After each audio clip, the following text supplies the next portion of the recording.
আসসালামু আলাইকুম। কালের কণ্ঠ সাহিত্য আড্ডায় স্বাগত জানাচ্ছি। সঙ্গে আছি আমি সালমান হাবিব এবং আজকের অনুষ্ঠানে আমাদের সঙ্গে অতিথি হিসেবে যিনি এসেছেন তিনি এই সময়ের জনপ্রিয় কথা সাহিত্যিক লেখক কিঙ্কর হাসান।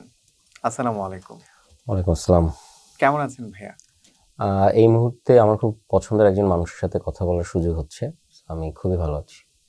আসলে সৃজনশীল মানুষ, সৃষ্টিশীল মানুষেরা যেখানেই যান সেখানের আবহাওয়াটাকে একদম নিজের মতো করে তোলেন। মনে হয় যে এনভায়রনমেন্ট, পরিবেশটা একান্তই নিজের হয়ে উঠল। এই যেমন আপনার প্রথম সম্বোধনেই, প্রথম কথায় মনে হয় যে আমি মুগ্ধ হয়ে গেলাম আরকি।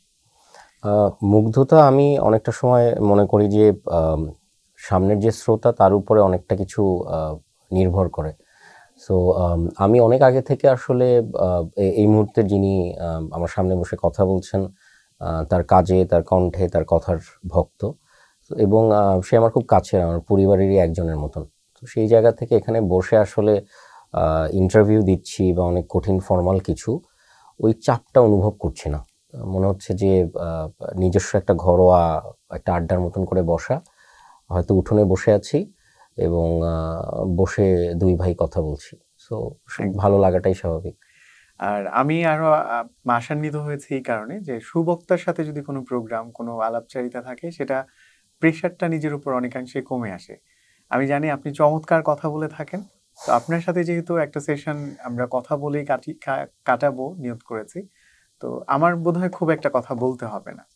কিন্তু আমার যতদূর মনে পড়ে, আমি একটু আটকালাম, ক্ষমা চেয়ে নিচ্ছি, যে আমরা শিওর। কোনো একটা সিদ্ধান্ত নিয়েছিলাম বা চুক্তি করেছিলাম যে আজকে কথা আমি কম বলবো। কারণ আমি অনেকদিন ধরে কণ্ঠস্বরের একটা সমস্যায় ভুগছি, একটা অসুখে। তো সেই জন্য আমার কথা কম বলা একটু নিষেধ। সো যেহেতু সালমান হাবিব অনেক দারুণ কথা বলে, আমরা হয়তো ওই অংশে কথা বেশি শুনবো। কিন্তু সেই চুক্তির বাইরে যদি যাওয়া হয় তাতেও আপত্তি নেই। আমি চেষ্টা করব যতটুকু সাপোর্ট দেওয়া যায় এবং আড্ডায় নিজের কথাগুলো বলা যায়। আমার মনে হয় দর্শকরা হোস্টের চাইতে গেস্টকে বেশি শুনতে চান। অতিথি, মেহমান আমন্ত্রিত যিনি থাকেন তাকেই আসলে বেশি শুনতে চান। প্রিয় শ্রোতা, প্রিয় দর্শক, আপনাদের আসলে যেটা আপনারা যেমনটা চান সেটাই করার চেষ্টা করব। একদম শেকড় এবং শুরুর যে গল্পগুলো সেখান থেকে আমরা শুরু করব। তো কিঙ্কর ভাই, এখন তো আমরা আপনাকে চিনি একজন প্রতিষ্ঠিত লেখক, পাঠকপ্রিয় কথাসাহিত্যিক এবং সমসাময়িক আপনি বিভিন্ন কাজের সাথে নিজেকে জড়িয়ে নিয়েছেন। কথায় কথায় আপনি বলছিলেন যে কাজেই আসলে মানুষের সৌন্দর্য। আসলেও ঠিক তাই। একদম শুরু থেকে যখন কিঙ্কর আহসানকে কেউ চিনত না, জানতো না, কিঙ্কর আহসান নিজেও জানতেন না যে তিনি আসলে তার কর্মজীবনে বড় হবার পর তিনি কি করবেন। সেই সময়টাতে কেমন ছিল? কিঙ্কর আহসানের শুরুটা বা বেড়ে ওঠাটা কোথায়? আমার শুরুর একটা সময় আসলে কেটেছে বরিশালে, একদম অল্প কিছুদিন। এবং আমি খুব ভাগ্যবান যে আমাদের শৈশব খুব সুন্দর ছিল। সেই সময় আসলে এত প্রযুক্তি, এত এত হইচই, কোলাহল এই ব্যাপারটা ছিল না। আমরা সকালবেলা উঠতাম, উঠে চা আর বাটার বন খেয়ে হয়তো নাস্তা করতাম। তারপরে স্কুলে চলে যেতাম। স্কুল থেকে চলে এসে আবার একটু দুপুরবেলা ঘুম। মা মাথায় এতগুলো করে তেল দিয়ে দিত। ছাদে চলে যেতাম, ছাদে গিয়ে মাদুর পেতে আবার আড্ডা এবং দুপুরে যে ভাত ঘুম বলে সেটা। কখনো কখনো চালতার আচার যেত, রাস্তা থেকে দৌড়ে ছুটে যেতাম। কখনো কখনো 50 পয়সার স্যাকারিন দিয়ে আইসক্রিম যেত। তো আমাদের এরপর বিকাল হতো, বিকালবেলা আবার দৌড়ে ছুটে যেতাম হচ্ছে খেলার জন্য, বোমবাস্টিং খেলা, ফুটবল, ক্রিকেট। আমি একটু থামালাম। বোমবাস্টিং কি হচ্ছে ওই যে ক্রিকেট বল দিয়ে যেটা? গায়ের দিকে ছোড়া, হ্যাঁ, ছুঁড়ে যেটা। মারা। তো আমাদের আসলে অনেক রকম খেলা ছিল। আমরা এমন কোনো খেলা নাই, বউচি থেকে শুরু করে এক্কা দোক্কা থেকে শুরু করে। বলছিতে কি মেয়েরা পার্টিসিপেট করতো? হ্যাঁ, হ্যাঁ, হ্যাঁ। আচ্ছা, আমাদের আচ্ছা। আমাদের আমাদের আসলে তখন না চিন্তা ভাবনা এত জটিল ছিল না। আচ্ছা। আমরা আহ, আহ, আশেপাশের পরিবার, আমার মনে আছে যে প্রতিদিন 1 ঘন্টা করে লোডশেডিং হতো। আমাদের ওই সময়টা খুব আনন্দ, পড়াশোনা করব না। তো ওই সময় আমরা বের হতাম, এই বাড়ির মানুষ এই বাড়িতে আসতো, এই বাড়ির মানুষ ওই বাড়িতে যেত। সপ্তাহে 2-3 দিন নাটক হতো, সেটা দেখতাম। এবং কিছু আবার বাইরের সিরিয়াল ডাব হতো, টিপু সুলতানের মতন, হ্যাঁ, রবিনহুডের মতন। তো এটা আসলে খুবই দারুণ একটা মুহূর্ত এবং আমরা প্রচুর বই পড়তাম, কারণ আমাদের বিনোদনের আর কিছু ছিল না। মাধ্যম ছিল। তো আমরা বই পড়তাম, আমার মনে আছে শুরু করেছিলাম কমিক্সের বই, চাচা চৌধুরী, বিল্লু পিঙ্কি, যেগুলো মা বাবারা বলতো পড়া যাবে না, লুকায় লুকায় পড়তাম পাঠ্যপুস্তকের মাঝখানে, কমিক্সের বই। তারপর ধীরে ধীরে সেটা তিন গোয়েন্দা, মাসুদ রানা, হুমায়ুন আহমেদ, এইভাবে আসলে বদলাতে থাকে। একটা সময় কবিতা আচ্ছন্ন করে রাখা শুরু করলো। তো আমি খুব লাকি, আমার শুরুর দিকের কিছুদিন বরিশালে কেটেছে, তারপর আমি চলে এসেছি হচ্ছে ঢাকায়। Dhaka residential model school and কলেজে আমার পড়াশোনা। ওখান থেকেই আমি এসএসসি শেষ করেছি। পরবর্তীতে ঢাকা বিশ্ববিদ্যালয়। তো একটু বলি জাস্ট যে আমি খুব লাকি ছিলাম। আমার জীবনের যে শিক্ষা প্রতিষ্ঠানগুলো বা যেই যেই জায়গায় কেটেছে, সেই জায়গায় আসলে দিগন্ত বিস্তৃত মাঠ ছিল। সেখানে আসলে মস্ত আকাশ দেখা যেত। তো আমার জন্য এখন অফিসিয়াল জীবন এসে আমার জন্য কঠিন হয়ে গেছে। আমার জীবন থেকে শুরুতে আসলে এত মস্ত মাঠ, এত সবুজ, এত আকাশ থাকার কারণে হয়তো আমার জীবনে এখন আর আকাশ নাই, এখন ওই দিগন্ত বিস্তৃত মাঠ নাই। এখন সারাদিন কাজ করতে হয়, একটা চৌকো আকাশ দেখার চেষ্টা জানালা দিয়ে, কিন্তু তা দিয়ে যা দেখা যায় সেটা আসলে মস্ত বড় ইমারত। সেটা আমাকে ক্লান্ত করে। কিন্তু সৃজনশীল মানুষদের নিজেদের অ্যাডভান্টেজের একটা জায়গা আছে, সেটা হচ্ছে তারা দেয়ালবদ্ধ অন্ধকারের ভেতর বসেও আলোকোজ্জ্বল আকাশ কল্পনা করতে পারে, আঁকতে পারে। এই যে অন্ধকারাচ্ছন্ন একটা ঘরের ভেতর বসে সে যদি চায় যে চোখ বন্ধ করে আমি একটা আলোকোজ্জ্বল আকাশ দেখতে চাই, সে দেখতে পারে। তো সেই জায়গাটা তো আপনার আছে একজন লেখক হিসাবে। সেটা সেটা অবশ্যই আছে। সেটা আমি এটা কখনো কোথাও বলেছি বলে মনে হয় না। আমার আমার খুব মন খারাপ হলে আমার নিজের একটা জায়গা আছে, নিজের একটা নদী আছে, সেই নদীর পাড়ে ছোট্ট একটা ঘর আছে এবং সেখানে আমি আমার নিজের মতন করে থাকি। সো সেইটা আছে, কিন্তু তারপরে হয় না, মানে নিঃশ্বাস নিতে ইচ্ছা করে। এই যে আপনি বললেন মন খারাপ, নদীর পাড়, ছোট্ট একটা ঘর, হালকা বাতাস, কোথাও যেন আমি বলেছিলাম যে মাঝে মাঝে আমার বড্ড একা একা লাগে। কিন্তু যখন একা লাগে তখন মানুষ হিসেবে তো আমরা সবাই খুব একা, তাই না? এরকম একা লাগার সময় আমার একটা নদীর কাছে গিয়ে বসে থাকতে ইচ্ছা করে, যার টলটলে জলে নিজের সব দুঃখ ভাসিয়ে দিয়ে চুপচাপ শান্ত হয়ে বসে থাকা যায়। কিছু কিছু মানুষ নদীর মতো, তাদের পাশে গিয়ে বসে থাকতে ভালো লাগে। মনে হয় আরো কিছুক্ষণ বসি, আরো আরো কিছুক্ষণ। কিন্তু এরকম নদীর মতো মানুষ তো আমার নেই। আপনার নিশ্চয়ই এরকম নদীর মতো মানুষ আছে। আমি একটা কথা বলি যে মানুষ কখনো কখনো এতটাই একা হয়ে যায় যে তার নিজের জন্য আর নিজেও সে থাকে না। তো আমি আসলে জীবনের এমন একটা সময় পার করছি, আমি আমি সবসময় করুণাময়ের কাছে একটা জিনিস চেয়েছি যে করুণাময়, আমি যেন কখনো কোনো মুহূর্তের জন্য বসে না থাকি, আমি যেন ব্যস্ত থাকি। কোনো না কোনো কাজ, আমি কাজকে সবসময় মনে করি এক ধরনের আশীর্বাদ, রিজিক, ব্লেসিং। তো সেই জায়গা থেকে ব্যস্ত থাকতে চেয়েছি। করুণাময় আমাকে দিনকে দিন আরো বেশি ব্যস্ত করে তুলছেন। কিন্তু ওই যে হয় না যে এই যে ব্যস্ত করছেন, অবশ্যই সুক্রিয়া, তারপরে মনে হয় যে একটু নিঃশ্বাস নেই। এবং সেই নিঃশ্বাস নেওয়াটা না, ঢাকায় এমন একটা জায়গা, আমরা আমাদের মনে হয় যে আমরা যে জীবনটা যাপন করতে চাই, সেই জীবনটা আমরা ঢাকায় যাপন করতে পারি না। আমরা অন্য একটা জীবন যাপন করি পেটের ক্ষুধা মেটানোর জন্য, জীবিকার জন্য। কিন্তু আমার যেমন মনে হয় যে আমি কিছুদিন পর পর নদী না দেখলে আমার অস্থির লাগে। আমার আমার মনে হয় যে আমার আমার সবকিছু, মেডিটেশন থেকে শুরু করে, আমার আমার মনে হয় যে মানুষ যত বেশি বড় হয়, পরিণত হয়, সে নদীর মতন হয়।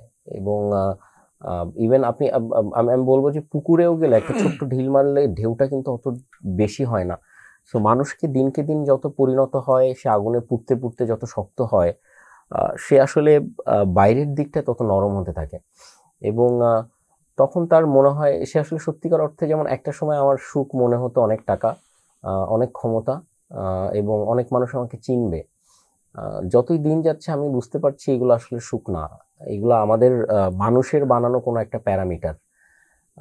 সুখ আসলে হচ্ছে দিন শেষে আমি যখন বাসায় যাই, আমি যখন দেখি আমার আব্বা সুস্থ, আমি যখন দেখি আমার মা সুস্থ, আমি যখন দেখি, আমি না কোনো এক সকালে, আমার আমার প্রচুর ঘুম ভাঙে, আমার ঘুম হালকা, কোনো একটা সকালে ফজরের সময় যদি আমি দেখি যে আমার মায়ের কুরআন তিলাওয়াতের শব্দ আমি শুনতে পারছি না, তখন আমার মনে হয় কিছু একটা ঝামেলা। হ্যাঁ, তো এই এই ব্যাপারগুলো আসলে এখন এসে এই বয়সে বুঝতে পারছি আমি সুখ। এখন এসে আমার কাছে সুখ হচ্ছে আমি ঘুমাবো এবং পরের দিন আমার কোথাও যাবার তাড়া থাকবে না। এখন এসে আমার কাছে সুখ হচ্ছে আমি বাইরে খেতে চাই না, আমি মায়ের হাতের রান্না খেতে চাই। সারা জীবন খুঁজেছি যে বাইরে খাবো, এটা খাবো, রেস্টুরেন্টে যাবো, চেক আউট করব। তো বয়স হবার সাথে সাথে বদলায়, কখনো কখনো অল্প বয়সেও চিন্তা ভাবনার জায়গা বদলায়। এতটুকু বুঝতে পেরেছি আমি যে জীবনে অনেক হিংসা রেখে, অনেক লোভ রেখে, রাগ রেখে, কিংবা অন্যের ক্ষতি করে, এই জিনিসগুলো করে সাময়িক একটা ডোপামিন হ্রাস হয়, হয়তো ভালো লাগে, আমি রাগ করলাম, আমি এক ধরনের আনন্দ পেলাম যে আমি একটা রাগ করতে পারি, আমার রাগ করার মানুষ আছে, কিন্তু দীর্ঘ সময়ের জন্য এগুলো আসলে সুখ বয়ে আনে না। সত্যিকারের সুখ আসলে হচ্ছে আঘাত সহ্য করার সুখ, আঘাত নিয়েও যে চুপ করে থাকতে পারে। সত্যিকারের সুখ হচ্ছে যে ইগনোর করতে পারে, যে আমি এখানে কোনো নেগেটিভ কিছু আছে, আমি নেগেটিভ কিছুর সাথে জড়াতে চাই না, আমি দেখতে চাই না। সত্যিকারের সুখ হচ্ছে কিছু মানুষ পাওয়া, যে মানুষগুলো একদম নিজস্ব মানুষ। আমি যাদের বন্ধু আছে তাদেরকে আমার খুব ভাগ্যবান মনে হয়। তো টাকা দিয়ে অনেক কিছু কেনা যায়, বন্ধু কেনা যায় না। একদম টাকা দিয়ে অনেক কিছু কেনা যায়, কাছের মানুষ কেনা যায় না। টাকা দিয়ে দামি হোটেলের দামি কক্ষ পাওয়া যাবে, ঘর পাওয়া যাবে না। ঘর খুব দামি জিনিস। বিশাল বড় বিল্ডিং ইমারত তুলবো, সেই ঘরে যদি মা না থাকে, বাবা না থাকে, প্রিয় মানুষ না থাকে, সন্তান সন্ততি না থাকে, তাহলে সেটা ঘর হয়ে ওঠে না। আমরা কিন্তু ঘর বলি যখন ঘরে মানুষ আসে এবং সেই মানুষগুলো নিজের মানুষ হয়। তো এগুলো আসলে ধীরে ধীরে বুঝতে পারছি, এবং যতই বুঝতে পারছি ততই হালকা হচ্ছি। এবং আমি বলবো যে আমি ততই চেষ্টা করছি যে যত দ্রুত এই কম্পিটিশন থেকে, ঢাকা শহরের কোলাহল থেকে, পাগলামি থেকে যত দ্রুত পালিয়ে আমি কোনো একটা জায়গায় যেতে পারি যেখানে সবুজ থাকবে, সকালের রোদ গায়ে মাখবো আমি, এবং আমার জীবনে অনেক বেশি তাড়া থাকবে না। আমি সেই সুখের জন্য অপেক্ষা করছি এখন প্রবলভাবে। আবার শৈশবে ফিরে যেতে চান, যেখানে আদিগন্ত বিস্তৃত মাঠ ছিল, আমি আমার আকাশ ছিল। জীবনের সকল অর্থ, সকল অর্জনের বিনিময়ে আমি যদি আমার শৈশবের একটা দিন ফেরত পাই, আমি ফিরে যেতে চাই। সেটা কি আদৌ সম্ভব হয়? মানুষ কি পারে? এখন এসে আমি না ছোটবেলায় শুধু বড় হতে চাইতাম একটা কারণে, সেটা হচ্ছে সন্ধ্যাবেলা পড়তে বসতে হবে না। কারণ মাগরিবের আজানটা পড়লেই মার বাবার চেঁচামেচি শুরু হয়ে যেত। তারপর জোরে জোরে পড়তাম চতুর্ভুজের চার বাহু, রম্বস কাকে বলে। এখন আমার মনে হয় আমি পড়তেও চাই, পরীক্ষা দিতেও চাই, কিন্তু আমি আমার শৈশবে ফেরত চাই। এত যে কঠিন সবকিছু, যতই দিন যাচ্ছে দায়িত্ব বাড়ছে। ছোটবেলায় মনে হতো যে মা বাবারা যখন ওষুধ খেত, আমার খুব আফসোস লাগতো যে ও কবে বড় হবে এবং ওষুধ খাবো। এখন আমার মনে হয় যে আমি এইসব দিনে যেতে চাই, যেসব দিনে আমার ভাবনার ভিতরে এত জটিলতা ছিলই না। অসুস্থ যে মানুষ হয় সেইটাই জানতাম না। আমি আমার শৈশবকে ভীষণ মিস করি, এবং আমার মনে হয় যে আমার জীবনে যা কিছু অর্জন, শ্যামল গঙ্গোপাধ্যায়ের একটা কথা আছে, যে মানুষটার বুক পকেটে একটা সুন্দর শৈশব নাই, প্রতিবার লড়াইতে সে যেন না আসে। তো আজকে যদি আমি কিছু লিখিও, আমি আসলে আমার শৈশবকে ভেবে লিখি। আজকের আমার যা উপন্যাস, রঙ্গিলা কিতাব বলি, আঙ্গারধানী বলি, মখমলি ভাবনার বলি, সবকিছুতেই না আমার শৈশব কোনো না কোনো ভাবে আছে, যেটা হয়তো পাঠক জানে না। আমি এটাই বলি যে প্রত্যেকটা মানুষই তার শৈশব দ্বারা তাড়িত হয়। যার শৈশব যত বেশি সমৃদ্ধ হয়, সেই মানুষটা তত বেশি ঋদ্ধ এবং সমৃদ্ধ। আসলে আমাদের সমসাময়িক একজন লেখকের একটা লাইন আছে যে, আগে যেথায় সূর্য ডুবতো, এখন সেথায় আকাশেই নেই। আসলেই কিন্তু ঠিক তাই। আপনি অফিসে বসে আছেন, দেয়ালবদ্ধ চার দেয়ালের ভেতর, সেখান থেকে আপনি হয়তো একটু স্বস্তির জন্য শৈশবে ডুব দিতে হয় আপনাকে, যে কেমন ছিল সেই দিন, সেই সময়ের আকাশটা। আমরা শৈশব থেকে আপনার ঢাকা ফিরে আসার এবং এখান থেকে এসএসসি শেষ এই জার্নিটা পর্যন্ত এসেছিলাম। তখনও তো আপনি জানতেন না যে আপনি একজন কথা সাহিত্যিক বা লেখক হয়ে উঠবেন। এর পরের জার্নিটা কেমন ছিল? আমার আসলে আমি যখন আমি রেসিডেন্সিয়ালে, তো স্কুল আমার রেসিডেন্সিয়াল ছিল, বরিশালে আমি অল্প কিছুদিন ছিলাম। ঢাকা আসার পরে যেটা হয়, তখনও ঢাকা এত হইচই হয়তো ছিল না। তখন আমাদের শৈশব ঢাকায়, আমার মুহূর্তগুলো সুন্দর। আমার বন্ধু যারা আছে, কারণ রেসিডেন্সিয়ালের অনেক বড় মাঠ, তো আমরা খেলতাম, ছুটতাম। লেখক হওয়াটা আসলে খুব উদ্ভট একটা গল্প, এটা আসলে অনুপ্রেরণার কারণ হবে না। কবে নাগাদ আপনার মনে হয়েছে যে আপনি একজন লেখক হয়ে উঠতে চান? যেটা হচ্ছে, আমরা শুরুর দিকে ঢাকায় শুধুমাত্র আসি আমি আর বাবা। আচ্ছা। মা আর আমার বোন আসতে 1 বছরের মতন সময় নেয়। একটা সেটেল হওয়ার একটা ব্যাপার ছিল। তো আমাদের ওই সময় মাঝে মাঝে বরিশাল যেতে হতো ছুটি পেলেই।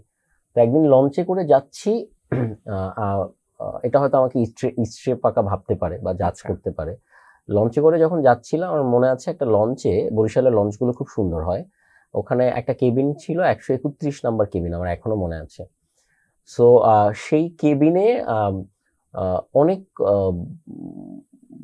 আম, হয়- খুবই সুন্দর একটা মেয়ে ছিল সেখানে। আচ্ছা। So, তখন তো উপন্যাস পড়ছি, তখন খুব সুন্দর কাউকে দেখলে, সমবয়সী কাউকে দেখলে তখন মনে হতো যে আহ, এই সৌন্দর্যকে বন্দি করে রাখি। তো ওই মুহূর্তটা আমার গেঁথে গিয়েছিল। যতক্ষণ দেখেছি লঞ্চের যাওয়া আসা করিডোর দিয়ে। আহ, ফিরে আসার পরে আমার বাবার অনেক ডায়েরি ছিল, তিনি ডায়েরি পেতেন অনেক।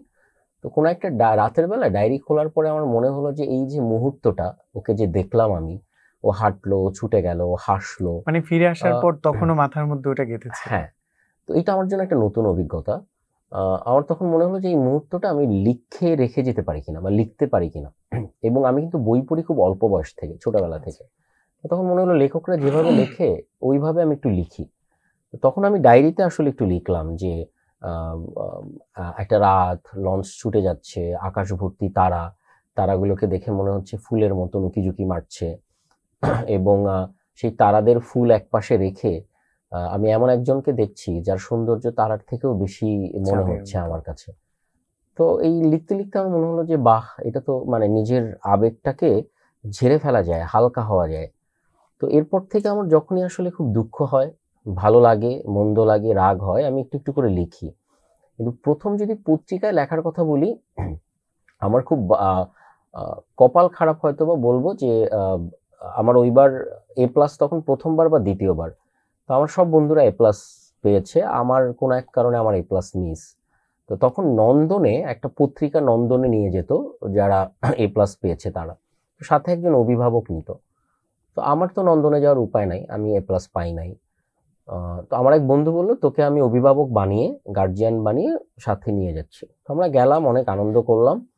করার সময় ওই পত্রিকার একজন আমাকে যাবার সময় ধরলো, ধরে বলল যে এই যে পুরো আয়োজন, তোমরা যারা এ প্লাস পেয়েছো, একটা মিথ্যা দিয়ে আসলে শুরু আমার প্রথম পত্রিকার ছাপা আচ্ছা, হওয়াটা। আচ্ছা। বললো যে তোমরা যারা এখানে এ প্লাস পেয়েছো তারা আজকের অনুভূতিটা পত্রিকায় লিখবে।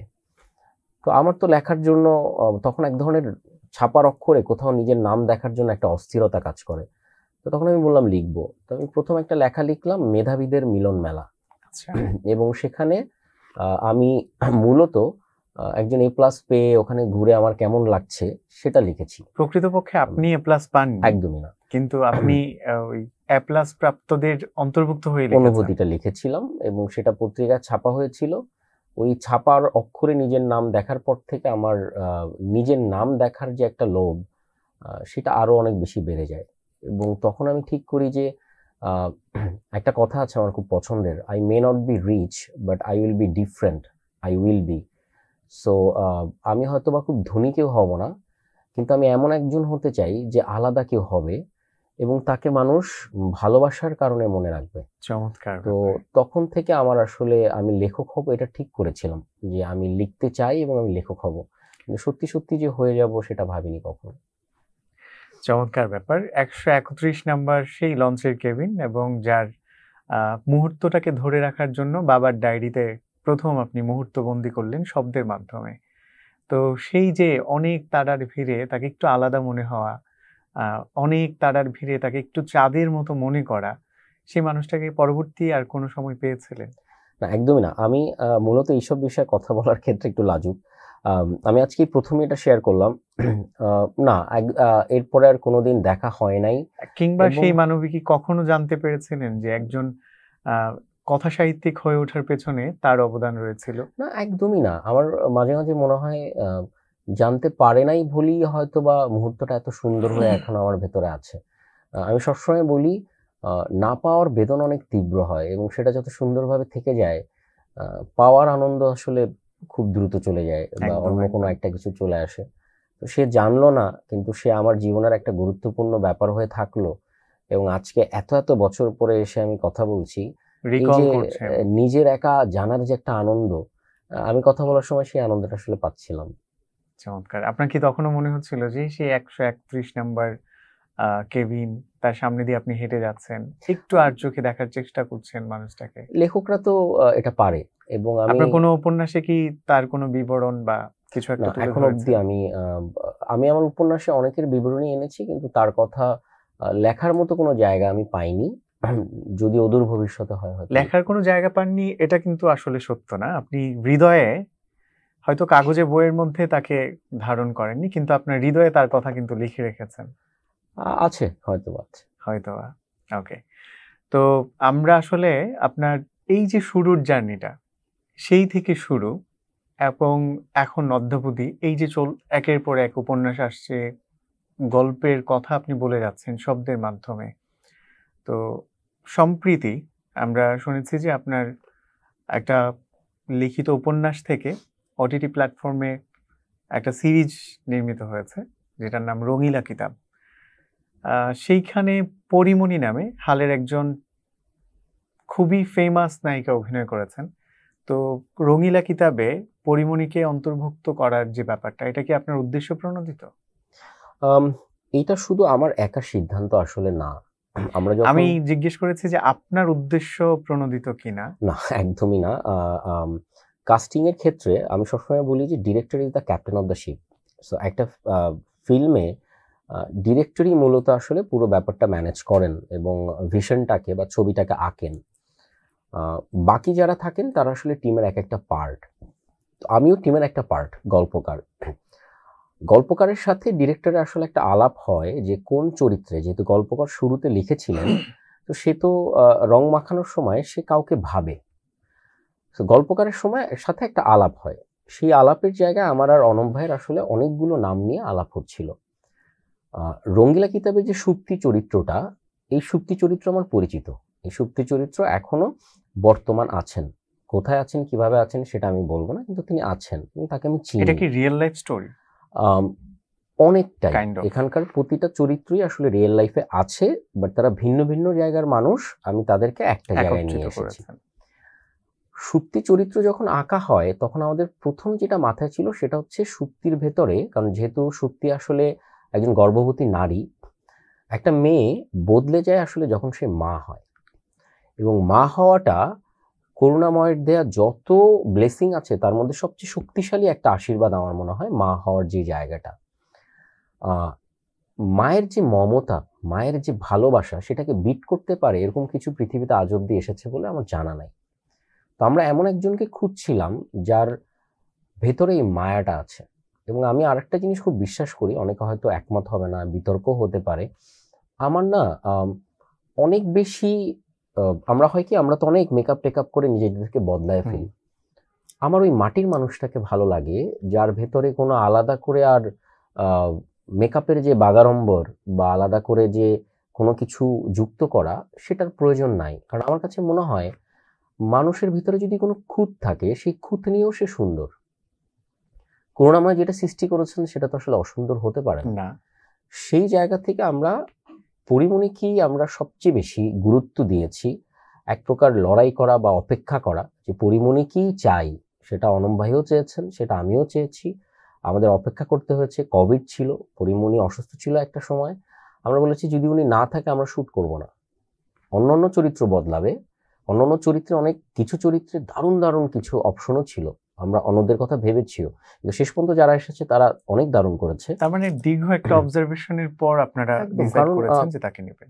পরিমণির একটা বড় জায়গা, তার হয়তো অনেক নেগেটিভ বা অনেক কিছু আছে, তার অনেক অনেক আবার ভালো কিছু অনেক কিছু আছে, কিন্তু সবকিছুর চেয়ে পরিমণির চরিত্রের সবচেয়ে বড় শক্তিশালী যে ব্যাপারটা আমার মনে হয় সেটা হচ্ছে সে একজন মা। এবং মায়ের জায়গায় সে কোনো স্যাক্রিফাইস করে না, সে তার সন্তানকে নিয়ে থাকে। আপনি তার যদি পেজেও যান, তার আইডিতেও যান, আপনি দেখবেন যে তার জগৎ জুড়ে তার ছেলে এবং মেয়ে, ওই জায়গাটা সবচেয়ে শক্তিশালী। এবং ওইখানে তার যে মমতা, তার যে তার সন্তানকে আগলায় রাখার চেষ্টা, সেটা অবশ্যই প্রশংসার যোগ্য। একজন মাকে আমরা কখনো কিন্তু অস্বীকার করবো না বা ছোট করতে পারি না। তো আমরা আসলে ওই মাকেই চাচ্ছিলাম, যেই মায়ের চোখের দিকে তাকালে ওই মমতা দেখা যাবে, এবং যেই মা আমার বাংলাদেশের মেয়ে, যার মেকআপে অনেক বাগাড়ম্বর নেই, যে একদম মাটির যে একটা অদ্ভুত একটা সৌন্দর্য আছে, সেটা তার ভেতরে আছে। সো পরিমণির ভিতরে আমাদের মনে হয়েছে যে সুপ্তি চরিত্রটা আছে এবং we will fight for that character. কারণ রঙ্গিলা কিতাবের পরবর্তী যে রংমশাল, সেখানে রঙ্গিলা কিতাবে যতটুকু জরুরি তার থেকে অনেক বড় একটা জায়গা রংমশালে। সো আমাদের সুপ্তি চরিত্রটাকে ঠিকঠাক হওয়া দরকার। আচ্ছা, সেই জন্য আমরা আসলে পরিমণির জন্য ছুটেছি এবং উই আর ভেরি গ্রেটফুল। আমরা খুবই হ্যাপি যে উনি এই কাজটা করেছেন। চমৎকার ব্যাপার। তো শেষ পর্যায়ে কিন্তু এটাও মানে সাব্যস্ত হয় যে আপনারও একটা সুপ্ত ইচ্ছা ছিল যে সুপ্তি চরিত্রে পরিমণিকেই আপনি চান। এটা একদম। এটা এটা এটা আসলে অস্বীকার করার কিছু নেই, একদম। ওকে।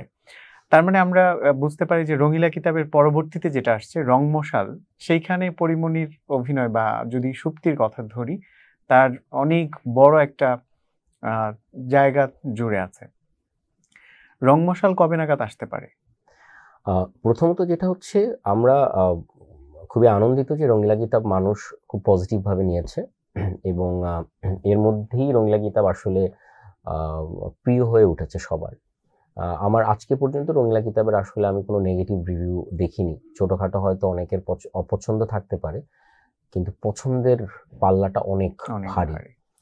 যখন রঙিলা কিতাবের শুট হয় বা হচ্ছে যখন পরিকল্পনা করলেন যে রঙিলা কিতাবকে ওটিটিতে নিয়ে আসবেন সিরিজ হিসাবে, তখন যে প্রত্যাশা ছিল রঙিলা কিতাবকে কেন্দ্র করে, সেটা কি ফুলফিল হয়েছে? আমি না এই জায়গাটায় কখনোই আত্মতৃপ্তি নিয়ে থাকতে চাই না। আমার মনে হয় আত্মতৃপ্তি আসলে আসলে আমি ফুরিয়ে যাব। আমি চেয়েছি রঙিলা কিতাব আরো বেশি ছড়িয়ে যাক। সেই জায়গাটা হয়তো কিছুটা খামতি আছে, কিন্তু আমার যে টিম এবং অনম ভাই সহ সবাই যারা হইচইয়ের যারা, দে আর ভেরি হ্যাপি। অনেক দিন পরে রঙিলা কিতাবের মতো একটা কাজ এবং সবাই যে রঙিলা কিতাবকে যেভাবে গ্রহণ করার জায়গাটা, সেইটা দেখে তারা আসলে আপ্লুত এবং আনন্দিত। কিন্তু আমার এই দেশে সাধারণত বইকে কেন্দ্র করে, ফিকশন বা উপন্যাসকে কেন্দ্র করে সিরিজ করা, সিনেমা করা, এটা খুবই কম। মানে ওপার বাংলার কথা যদি ধরি, সেই তুলনায় আমরা অনেকাংশেই পিছিয়ে আছি বা সংখ্যায় অনেক কম। তো আপনার কি মনে হয় যে আরো বিভিন্ন বই বা ফিকশন থেকে এই ধরনের সিরিজ, সিনেমা হতে পারে বা হওয়া জরুরি কিনা? কম আসলে কেন? কারণ হচ্ছে, আপনি যখন পড়বেন তখন না বানাবেন। আমরা তো পড়াশোনা করি না। আচ্ছা, আমরা পড়াশোনা ছাড়া বাকি সবকিছু করি। এই সত্যজিৎ রায়ের পড়াশোনাটা কি শুধু পাঠকদের কথা বলছেন নাকি নির্মাতা যারা আছেন, পরিচালক নির্মাতারা যারা আছেন? অবশ্যই নির্মাতাদের প্রথম কাজ পড়া, পড়া এবং পড়া, তারপর অন্য কিছু করা। আমাদের সমস্যা হচ্ছে নির্মাতাদের পড়াশোনাটা খুব কম, একটা বড় অংশের। আমি সবার কথা বলছি না। সত্যজিৎ রায়ের প্রথম সিনেমা কোনটা? পথের পাঁচালী। হ্যাঁ। কার বই থেকে করা? বিভূতিভূষণ। সত্যজিৎ রায় তার যে লম্বা জার্নি, তার ভেতরে সুনীল গঙ্গোপাধ্যায়ের বই নিয়ে কাজ করেছেন, শঙ্করের বই নিয়ে কাজ করেছেন, ঋত্বিক ঘটক, সুবোধ ঘোষের বই নিয়ে কাজ করেছেন। আজকে ওটিটি ইন্ডিয়াতে তার একটা বড় অংশ বই থেকে করা। আপনি স্যাক্রেড গেমসের কথা বলেন, কই থেকে করা? বই থেকে করা। আপনি যদি হলিউডে যান, তার 90% সিনেমা এখন অ্যাডাপ্টেশন বই থেকে। এখন থেকে না, অনেক আগে থেকে। আমাদের দেশে যখন বলা হয় গল্পের অভাব কই? বইতে আছে তো, পড়তে হবে। সমস্যা হচ্ছে আমরা পড়ি না। অনম বিশ্বাস নামে একজন পরিচালক পড়েছিলেন বলে বানিয়েছেন। সমস্যা হচ্ছে গল্পটা তো আপনাকে লিখতে হবে এরকম তারা নাই। তার মানে প্রত্যেকটা সিনেমা বা দৃশ্যমান যা কিছু আমরা দেখি, তার শুরুটা তো হয় স্ক্রিপ্টেড, লিখিত আকারে, তাই না? তো ওই জায়গা থেকে কেন হচ্ছে সমসাময়িক আমরা যদি দেখি যে যারা আসলে অনেক পাঠক আছে যাদের, তো তাদের উপন্যাস, তাদের ফিকশন কেন হচ্ছে দৃশ্যায়ন হচ্ছে না? আমি বলবো যে এটা নির্মাতাদের আগ্রহ দরকার এখানে। আমি আবারও বলি, ওটিটিতে আসবে বা সিনেমায় আসবে, এটা আসলে লেখক তো এটা করতে পারবে না। কারণ নির্মাতার যে চোখ, আমি সবসময় বলি director is the captain of the ship. একজন নির্মাতা পুরো ফিল্মটাকে দেখেন, তার কারণেই ফিল্মটা হয়। তার কথা শুনলে অভিনেতারা ঠিকঠাক অভিনয় করলে কাজটা ভালো হয় এবং স্ক্রিপ্টের এন্ডেও সে কিভাবে চিন্তা করবে, নির্মাতার কাছে সবাইকে সারেন্ডার করতে হয়।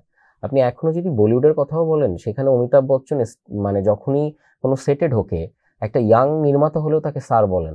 সো এটা আসলে রেসপেক্ট। সো আমিও নির্মাতাদের ওই সম্মানটা করি।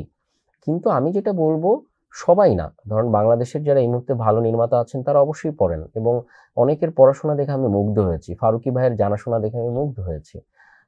এবং তিনি লিখেনও দারুণ। এরকম অনেকে আছেন। অমিতাভ ভাইয়ের লাইব্রেরি দেখলে মানে নিজেকে ছোট লাগে। অমিতাভ ভাইয়ের বাসায় আমি গিয়েছি এবং তার লাইব্রেরিতে অনেক বই। সো অনম ভাই প্রচুর পড়েন। সেই জায়গা থেকে আমার মনে হচ্ছে যে আমরা বলি না যে বাংলাদেশে ভালো গল্প নাই, গল্পের অভাব। গল্পের কোনো অভাব নাই, এর থেকে বরং ডাহা মিথ্যা আর কিছু হতে পারে না। বাংলাদেশে গল্পের অভাব আছে। বাংলাদেশে এত গল্প আছে যে নির্মাতারা বানাতে বানাতে ক্লান্ত হয়ে যাবে, তারপরে গল্প শেষ হবে না। কিন্তু সেটার জন্য কি করতে হবে? নির্মাতাদের আসলে অনেক পড়াশোনা করতে হবে, এবং পড়তে পড়তে সে 5টা বই যখন পড়বে, 10টা পড়বে, তার মধ্যে একটা ভালো বই পেয়ে যাবে। এবং নির্মাতা কি যে নিজের গল্পটা সে বলুক না, প্রথম সিনেমাটা না হয় নিজের গল্পই সে বানাক, পরেরটা সে কোনো একটা বই থেকে বানাক বা লেখকের সাথে বসুক। এটা ইটস এ টিম, একটা টিম এফোর্ট। সো এইখানে আসলে টিম এফোর্টটা ঠিকঠাক না হলে, কারণ নির্মাতা যেটা পারেন, অনম ভাই যেটা পারেন সেটা আমি পারি না, আবার আমি যেটা পারি সেটা হয়তো বা অনম ভাই পারবে না। এইভাবেই তো হয়, একটা মানুষ তো এইজন্যই আসলে টিম ওয়ার্কটা খুব বেশি জরুরি। একদম। এবং ফিল্ম এই ইজ যে অল অ্যাবাউট টিম ওয়ার্ক। আমি আবার একটু পেছনে যেতে চাই যে আপনি একসময় জানতেন না যে লেখক হয়ে উঠবেন। লেখক সত্তাটা যখন তৈরি হলো, লিখতে শুরু করলেন, পাঠক বাড়লো, তখনও জানতেন না যে আপনি নির্মাণে আসবেন, সিনেমায় আসবেন, ওটিটিতে আসবেন। তো এখন তো এই জার্নিটাও শুরু হয়ে গেল। লেখালেখির জায়গা থেকে আপনি কতটুকু মানে তৃপ্ত নিজে একজন লেখক হিসাবে, যে আমি যা লিখছি এটা পাঠককে পরিতৃপ্তি দিতে পারছে, ওই জায়গা থেকে আপনি নিজে কতটুকু তৃপ্তি পান? প্রথমত আমি বলি, আজকে আমি যে জায়গায় দাঁড়িয়ে কথা বলছি, আমাকে যে সম্মানটুকু দেয়া হচ্ছে, আমি মনে প্রাণে বিশ্বাস করি এই সম্মান পাওয়ার যোগ্য আমি না। এই মুহূর্তে বাংলাদেশে আমার থেকে অনেক ভালো লেখক আছেন, আগেও ছিলেন। এটা আপনার বিনয়? একদমই বিনয় না, এটা আমি বিশ্বাস করি। আমি অনেক অনেক লেখকের লেখা পড়ে মুগ্ধ হয়েছি। আমার সামহাউ মনে হয় যে আমি আমি না প্রচন্ড রকম ভাবে বিশ্বাস করি যে করুণাময় আমাকে ওই আশীর্বাদটুকু দিয়েছেন, যে আশীর্বাদের কারণে এত এত ভালো লেখার ভিড়েও পাঠক আমার লেখা আকৃষ্ট হচ্ছেন। আমি আমার লেখা নিয়ে একদমই তৃপ্ত নই। আপনার লেখায় আপনি কোন জিনিসটার প্রতি বেশি ফোকাস করেন, যে যাপিত জীবন নাকি হচ্ছে অন্য কোনো কিছু? আমি আমার লেখায় যে ব্যাপারটা সবসময় রাখার চেষ্টা করি সেটা হচ্ছে, একটা হচ্ছে বিষয়ের বৈচিত্র্য। আমি বিশেষ করে আমার ছোট গল্পগুলোর কথা বলবো। প্রতিটা জায়গায় আমি নতুন নতুন বিষয় নিয়ে লিখেছি। কখনো সুন্দরবনের যারা কাঠ কাটে, কখনো দোমরা, বাঘ বিধবা, কখনো এমন উপজাতিদের নিয়ে বা আদিবাসীদের নিয়ে লিখেছি যারা বিলুপ্ত হয়ে যাবে, ওখানকার 60 জন পরিবার শুধু আছে। বিচিত্র সব বিষয় নিয়ে আমি লিখেছি। রঙিলা কিতাব যেমন একরকম, নীলডুপুর আবার আর এক রকম। নীলডুপুরে আমি পার্সি যারা তাদেরকে নিয়ে লিখেছি, মেঘডুবি আবার আর এক রকম। জলপরাণীতে আমি মনে করি যে আমি বাংলাদেশে মাদক নিয়ে যে ভয়ঙ্কর পড়াশোনা করে বাংলাদেশের যে একটা রুট জালিয়াপাড়া গ্রাম, সেখান থেকে আসা, আমার মনে হয় যে আমি অনেক পড়াশোনা করে মাদকের উপরে জলপরাণীর যে গল্প সাজিয়েছি, আমি প্রতিবারই নিজেকে ভাঙার চেষ্টা করি। সেই চেষ্টাটা আমার থাকে। যাপিত জীবন আমার মূল জায়গা, আমি জীবনের গল্পই বলি। এবং আমি আরেকটা জিনিস চেষ্টা করি, আমার কাছে ভাষা খুব জরুরি মনে হয়। আমি মাহমুদুল হকের খুব ভক্ত, আমি বিভূতিভূষণের ভক্ত। আল মাহমুদ আমাকে টানে, কারণ তাদের ভাষা পানির মতন সরল সহজ। হুমায়ুন আহমেদের ভাষা মনে হয় কি যে কোনো কঠিন কিছু না। কিন্তু মানে কিছু যারা আসলে নিজেকে সাহিত্য বোদ্ধা বলে, বোদ্ধা পাঠক যারা নিজেদেরকে দাবি করে, তারা বলে যে এরকম সাবলীল বর্ণনায়, সহজ ভাষায় সাহিত্য থাকে না। এই ব্যাপারে আপনার বক্তব্য কি? আজ অব্দি বোদ্ধাদের কেউ মনে রাখেনি। বোদ্ধারা যুগে যুগেই ছিলেন। এবং আপনি যদি বলেন, দেখেন এই মুহূর্তে দাঁড়িয়ে আমরা বুদ্ধদেব, আমরা বঙ্কিমচন্দ্রের ভাষাকে বলি কঠিন ভাষা। আনন্দ মঠের কথা যদি বলি, বঙ্কিমচন্দ্রের লেখার কথা বলি, তৎকালীন সময়ে বঙ্কিমচন্দ্রের ভাষা ছিল সবচেয়ে সহজ ভাষা। তিনি গতায়েতের বদলে যাতায়াত শব্দ ব্যবহার করেছিলেন ওই সময়। তখনকার সময় যাতায়াত হচ্ছে সহজ। যতই দিন গিয়েছে ভাষা সহজ হয়েছে। ভাষা বদলায়, ভাষা বদলাবে, আমাদের নতুন নতুন শব্দ এসে যুক্ত হচ্ছে। আমরা যাদেরকে জেনজি বলি, তারা এমন সব ভাষা বলে যার অনেক কিছুই আমাদের পরিচিত না। জেন আলফা বা পরের যারা আসবে, সেই জায়গাটা না ভাষা বদলাবেই। ভাষাকে আপনি আটকে রাখতে পারবেন না। এবং ভাষা যত সহজ হবে, তাকে মনে রাখার চেষ্টা আপনি তত বেশি করবেন। তো আমি মূলত আমার জীবনে যাদেরকে একদমই গুরুত্বপূর্ণ মনে করিনি কখনই, সেটা হচ্ছে বোদ্ধা। আমি এখন অবধি বলি, আমি নিজের জন্য যেমন লিখি, তারা তো আমি বলেন যে পাঠকদের জন্য সাহিত্যটা লিখি। আসলে বাঁচিয়ে রাখেন এই সকল বোদ্ধা পাঠকেরা। আমার মনে হয় বোদ্ধা পাঠকের সংখ্যা সব নিয়ে গুনলে হয়তো 200, 300, 400, 500, 600-র মতন, বাট বছর জুড়ে পাঠকের সংখ্যা অনেক বেশি। আমি কোনোদিন ওই 400 মানুষের জন্য হতে চাই না। তাতে যদি আমার সাহিত্য কিছু নাও হয়, বোদ্ধারা যদি আমাকে অস্বীকারও করেন, আমি শেষ দিন অবধি আমি আসলে ওই 300 মানুষ এড়িয়ে বাকি যে পাঠকের ভিড়, ভালোবাসার ভিড়, আমি তাদের জন্য হতে চাই। আমি পাঠকের জন্য লিখি এবং আমি কখনোই 10 জন মানুষকে নিয়ে থাকতে চাই না, আমি 1000 মানুষকে নিয়ে থাকতে চাই, আমি লাখো মানুষকে নিয়ে থাকতে চাই। আমি মূলত আমার পাঠকের। এবং আপনার জায়গা থেকে সেটা বোধহয় আপনি করতে পেরেছেনও। কিঙ্কর হাসান তো কবিতাও লেখে। আমরা দেখি মাঝে মধ্যে যাপিত জীবনের নানান সুখ দুঃখের কথা তিনি অল্প কথায় সহজ ভাষায় সামাজিক যোগাযোগ মাধ্যমে প্রকাশ করছেন। কোথাও কোথাও আপনার নিজের ভোকালে যে সকল কথা আপনি বলেছেন সেগুলো জনপ্রিয়, তুমুলভাবে জনপ্রিয় হয়েছে। তো এখনকার পাঠকেরা বলে যে আসলে কবিতার পাঠক নেই, অথচ সাহিত্যের খুব শক্তিশালী একটা জনরার নাম হচ্ছে কবিতা। তো কবিতার পাঠক নেই, এই ব্যাপারটা কেন, বা কেন কবিতার পাঠক নেই, এটা কি আমরা ভেবেছি? আমরা আপনি আমাকে একটা জিনিস বলতে পারবেন না বইমেলা ঘিরে বা বই ঘিরে, যেখানে নেই নেই নেই নেই এর বাইরে কোনো কিছু আছে আছে আছে আছে আছে। সো আমাদের আসলে বইয়ের জায়গাটা ইন্ডাস্ট্রি হতে পারে না এখন অবধি। কিংবা আমরা যারা আসলে সহজ শব্দে লেখার চেষ্টা করি, যেমন খুব প্রিয় মানুষটাকে আমার শুনতে ইচ্ছে করলো, কিন্তু সে আমাকে শোনাতে রাজি না, বা সে আমি যাকে ভালোবাসি সেই মানুষটা আমাকে ভালোবাসে না, এটা স্বতঃসিদ্ধ সত্য কথা। কিন্তু তারপরেও আমার তাকে শুনতে ইচ্ছে করে।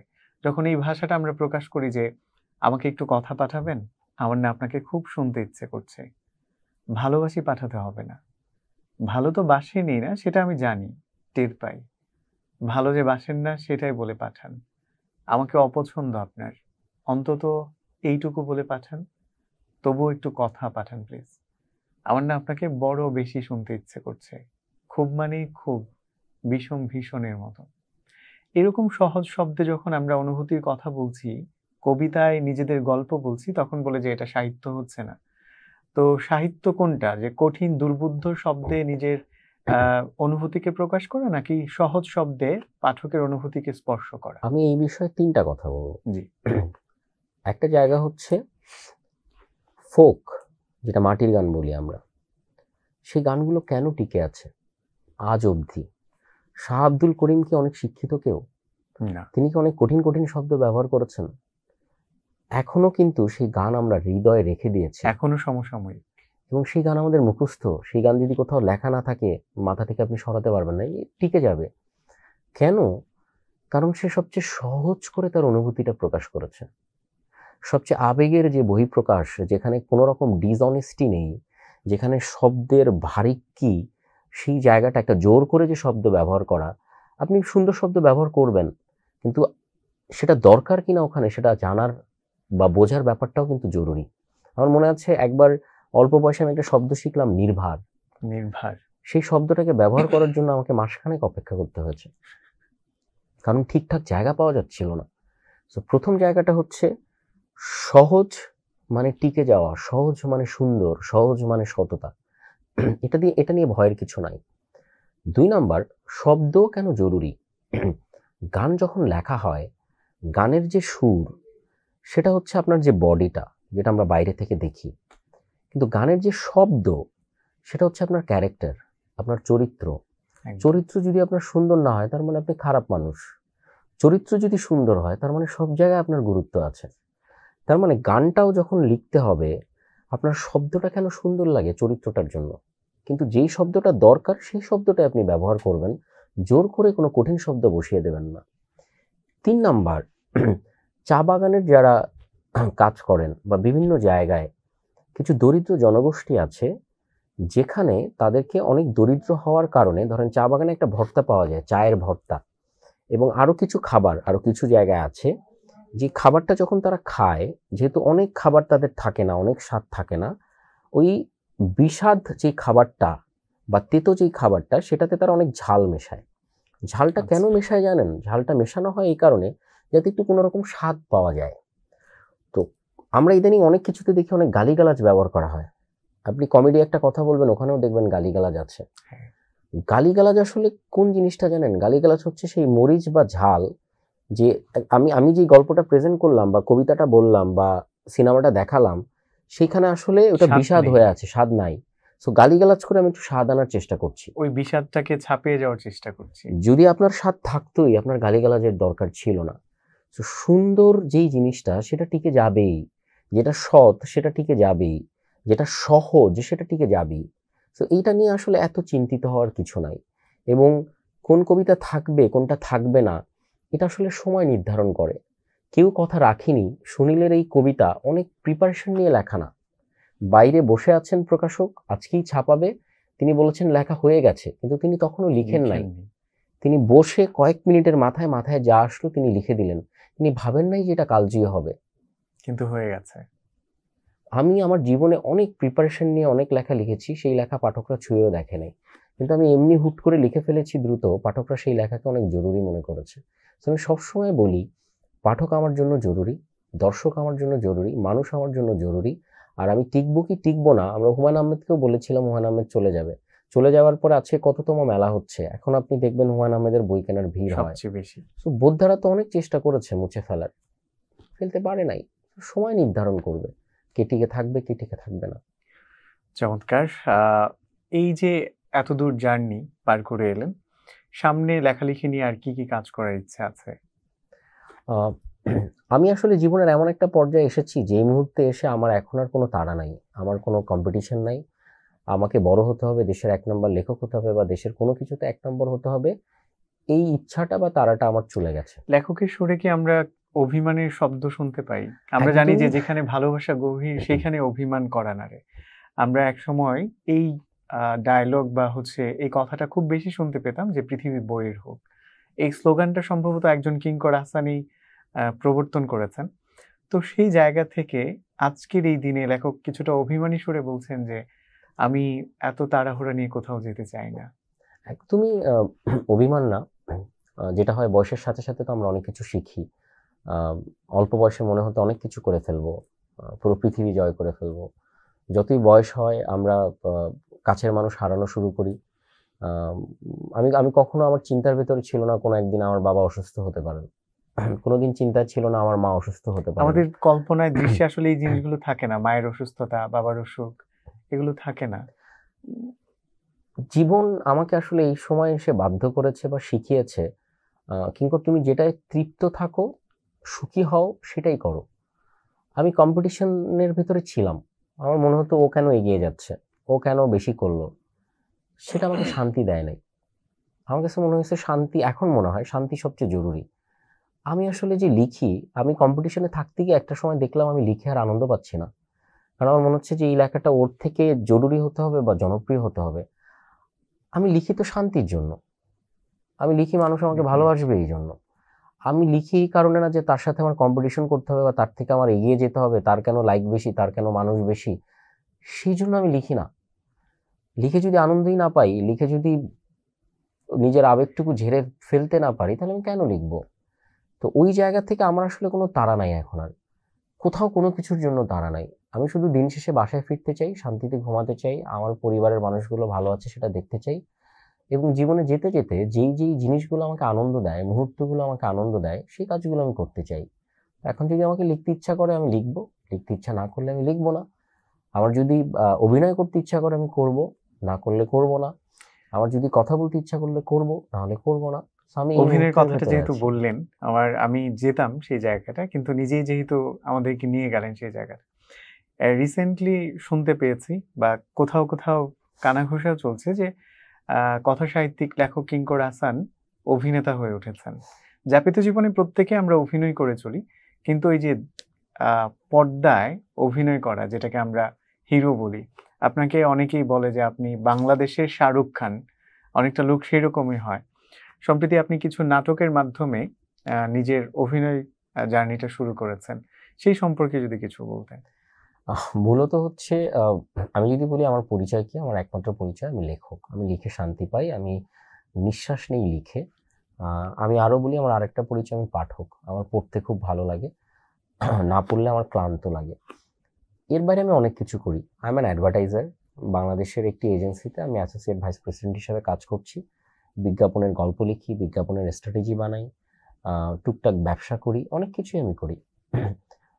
ওই জিনিসগুলো আমি করার চেষ্টা করি যেগুলো করে আমি শান্তি পাই, এবং করুণাময় আমাকে আমার রিজিকে যে বরকত দেয়াটা, সেটা এমন এমন জায়গায় দিয়েছে যে কাজগুলো করে আমার আনন্দ হয়। অভিনয়ের জায়গাটা মূলত আমি করি একটা আড্ডার লোভে। আমি একা থাকতে পারি না, আমার একা থাকতে খুব ভয় লাগে। আমি যখন বাসায় ফিরি, রুমের মধ্যে যখন ঢুকি, যখন আমি একা হই, তখন আমার খুব ক্লান্ত লাগে। সো আমি আড্ডার লোভ থাকে আমার। আমার বন্ধু নেই, কিন্তু আমি বন্ধু খুঁজে বেড়াই। তো সেই জায়গা থেকে আমার যদি বলি বন্ধু বলি বা আড্ডার মানুষ বলি, এরা সব আমার বয়সে বড় বা ছোট, কাজের ক্ষেত্রে পরিচয়। আমি তাদের সাথে থাকতে চাই। অভিনয়ের ব্যাপারটা আসলে ওইভাবে। তৌসিফ, জোভান, আম, আয়শার কথা যদি বলি, কেয়া পায়েলের কথা যদি বলি, বা ডিরেক্টর বলি প্রবীর রায় চৌধুরী, আবুল খায়ের চাঁদ, রুবেল ভাই, এদের সাথে আমার আড্ডা দিতে ভালো লাগে। এবং আড্ডা দিতে দিতেই কোনো একদিন প্রবীরদা বলছিল যে আপনি, আপনার জন্য একটা চরিত্র চিন্তা করেছি, আপনি করবেন। আমি স্ক্রিপ্টও দেখিনি, এবং কাজ হয়েছে, করেছি। প্রচণ্ড লজ্জা ছিল, বিব্রত ছিলাম, কিন্তু কেন জানি পাঠক সেটা, দর্শক সেটা নিয়ে ফেলেছে। আমাকে কেন জানি নিন্দা করে নাই, গালিগালাজ করে নাই।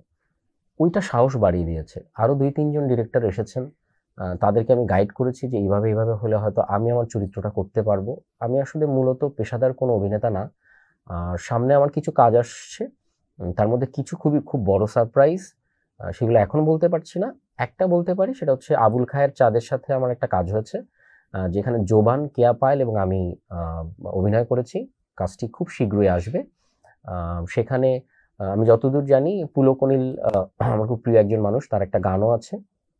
আরেকটি কাজ আমি করেছি তৌসিফ, আমি এবং আয়শা খান, সেটি নির্মাণ করেছেন ইফফাত জাহান মমো। সেটাও খুব দ্রুত আসবে। আরও 3টা কাজ, এইগুলো আসলে আমার ওই যে বললাম যে আড্ডা দিতে দিতে হয়ে যায়। আরও 3টা কাজ, যেগুলো হয়তো ভ্যালেন্টাইন ডে এর আগেই হয়তো দেখা যাবে। আচ্ছা, তো ভালো লাগছে, করছি। ভালো না লাগলে আবার করবো না। এই যে ভালো লাগার জার্নিটা বাড়তে বাড়তে কখনো কি ছোট পর্দা থেকে জাম্প করে বড় পর্দায় যাওয়ার ইচ্ছে আছে কিনা? আমি মূলত আমি আসলে বেঁচে আছি, আমি বলি আমি ভালোবাসার কাঙ্গাল, আমি ভালোবাসায় বেঁচে আছি। আমাকে যদি দর্শক বলে যে না ওইটা যদি করেন তাহলে আরো ভালোবাসবো, আমি সেটা করব। তার মানে আমরা দেখতে পারি, হয়তো বা দেখতে পারি এরকম যদি জায়গা। করুণাময় চান, সৃষ্টিকর্তা চান, অবশ্যই, কেন না।